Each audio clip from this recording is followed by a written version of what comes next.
안녕하세요. 펜션 비즈니스 포럼입니다. 이번 영상에서는 지금까지 아무도 이야기하지 않았던 애견 펜션의 비밀을 다뤄볼까 합니다. 요즘 대도시에 사는 강아지들을 보면 개팔자가 상팔자라는 말이 저절로 나오죠. 반려견 전용 미용실은 기본이고 애견 유치원부터 애견 카페까지 상상을 초월할 시설들이 우리 주변에 가득합니다. 시골에 사는 황구나 백구들이 봤다면 눈이 돌아갈 지경이죠. 애견 펜션도 이러한 분위기에 편승해 크게 늘어납니다. 다른 펜션은 숫자가 너무 많아서 실시간으로 전국을 조사하기란 사실상 불가능합니다. 하지만 애견이나 키즈 펜션은 숫자가 아직 많지 않아서 거의 해마다 조사를 해오고 있죠. 2022년 3월을 기준으로 전국에는 약 900여 개의 애견 펜션 홈페이지가 있었습니다.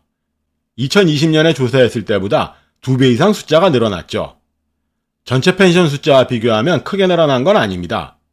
하지만 애견 펜션만 놓고 보면 매우 큰 폭의 증가세죠. 이러다 보니 애견 펜션 창업에 대한 관심도 나날이 커지고 있습니다. 저희도 몇 년 동안 애견 펜션 창업 대행을 여러 번 경험했고 다들 거의 날마다 모든 방을 파는 놀라운 성과를 거두었습니다. 그래서 그간의 경험과 시장조사 자료를 토대로 3회에 걸쳐 애견 펜션 창업 전반을 다뤄볼까 합니다. 언제나 그렇듯이 이번 편에서는 애견 펜션 문화와 애견 펜션을 찾는 소비자들의 특징부터 살펴보겠습니다.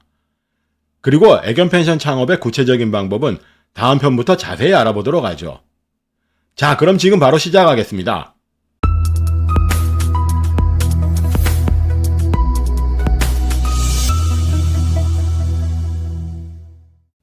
구체적으로 실명을 거론할 순 없지만 시장 조사를 하던 중에 눈에 띈 인상 깊은 애견 펜션이 있었습니다. 아시는 분들도 계시겠지만 애견 펜션 홈페이지에는 입실 가능한 강아지 크기가 나와 있습니다. 그래서 우리 강아지도 갈 수 있는지 문의를 남기시는 분들이 꽤 많죠. 그런데 이 정도를 넘어서 수십 종에 달하는 애완견 목록을 홈페이지에 적어두고 예약 전에 반드시 체크하도록 만든 펜션이더군요. 반려견 전문가가 만든 펜션이라는 건 한눈에 봐도 알 수 있을 정도로 시설이 좋았습니다. 넓은 운동장과 수영장은 물론이고 전문적인 훈련시설까지 갖추고 있더군요. 당연히 예약도 많을 거라고 생각했지만 제 예상은 보기 좋게 빗나갑니다. 애견 펜션에 대한 관점이 바뀌는 순간이었죠. 애견 펜션은 반려견을 잘한다고 성공하는 사업이 아닙니다. 애완견 문화에 대한 폭넓은 이해가 무엇보다 필요하죠. 반려견과 애완견의 차이, 바로 이 지점에서 애견 펜션 사업의 성패가 갈립니다. 말장난처럼 들리시나요? 그렇다면 정반대 사례 하나를 들어보죠. 정확히 국내 최초인지는 모르겠지만 2001년에 문을 연 가평의 스위트몽은 애완견을 기르는 분들이라면 다들 아실만한 곳입니다. 스위트몽이 유명해지기 시작한 건 주인 네 분이 키우던 애완견의 일상을 블로그에 올리시면서부터였죠. 제가 맨 처음 스위트몽을 알게 된 것도 블로그 때문이었습니다. 이제 막 태어난 강아지가 꼬물거리는 모습부터 탁 트인 야외에서 마음껏 뛰어노는 풍경까지 무척 인상이 깊었습니다. 그때만 해도 강아지를 펜션에 들인다는 건 감히 상상도 못했죠. 지금도 빨간 글씨로 반려견 출입은 절대 불가합니다라고 적힌 홈페이지가 대부분입니다. 하지만 스위트몽은 정반대로 애완견 출입을 환영하는 방식으로 큰 성공을 거둡니다. 앞에서 소개한 반려견 전문 펜션처럼 화려한 시설은 아니지만 애완견을 기르는 사람들의 심리를 정확히 꿰뚫은 게 가장 큰 성공의 요인이죠. 반려견과 애완견 문화의 차이를 극명하게 보여주는 사례입니다. 스위트몽이 문을 연 2001년만 해도 애견 문화가 지금처럼 극성스럽지는 않았죠. 하지만 2010년부터 애견 인구가 폭발적으로 늘어나면서 애견 펜션도 빠르게 문을 엽니다. 그런데 폭발적으로 늘어난 애견 인구는 우리의 상상과는 전혀 다른 길을 걷습니다. 일부 극성스러운 사람들은 애완견을 마치 샤넬백처럼 끼고 다니죠. 자칫 비난하는 말처럼 들릴지도 모르겠네요. 하지만 애완견 관련 시장의 폭발적인 성장을 이해하려면 이런 사실부터 인정해야 합니다. 그렇지 않으면 강아지 미용 한 번에 수십만 원씩 쓰는 행태를 이해하긴 어렵죠. 반려견에 대한 지식보다는 극성스러운 애견 문화의 특징을 알아야 한다는 말도 이런 배경에서 나온 겁니다. 그저 소수에 불과할진 모르지만 이들의 파급력만큼은 상상을 초월합니다. 이들이 올린 사진 한 장에 애견 카페나 애견 펜션의 매출까지 휘청거릴 정도죠. 그렇다면 극성스러운 애견 인구들에게는 어떤 특징이 있을까요?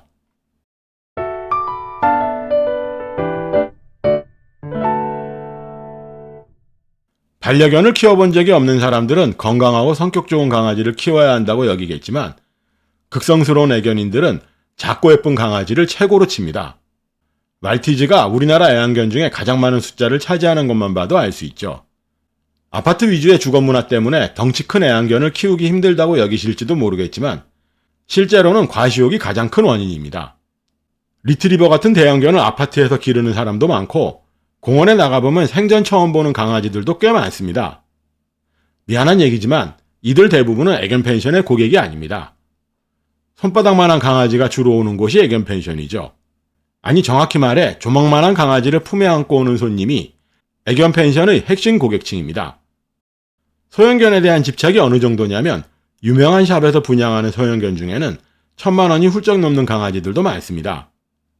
식구들 눈치 보지 않고 강아지를 키우겠다며 따로 아파트를 얻어 집을 나오는 사람도 봤고 라면으로 끼니를 때우면서 1등급 한우만 강아지들에게 먹이는 극성스러운 사람들도 많습니다.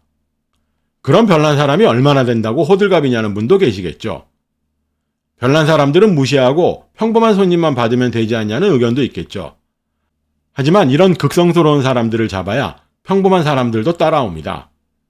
별난 사람들 말 몇 마디에 애견 펜션은 떡상도 하고 떡락도 합니다. 그리고 평범한 사람들은 이런 사람들의 의견에 휘둘리기 일쑤죠. 다른 분야도 마찬가지지만 애견 관련 인플루언서들의 영향력은 상상을 초월합니다. 강아지 사진이 예쁘게 나온다는 말 한마디에 부산에 사는 사람이 서울에 있는 애견 카페까지 찾아올 정도죠.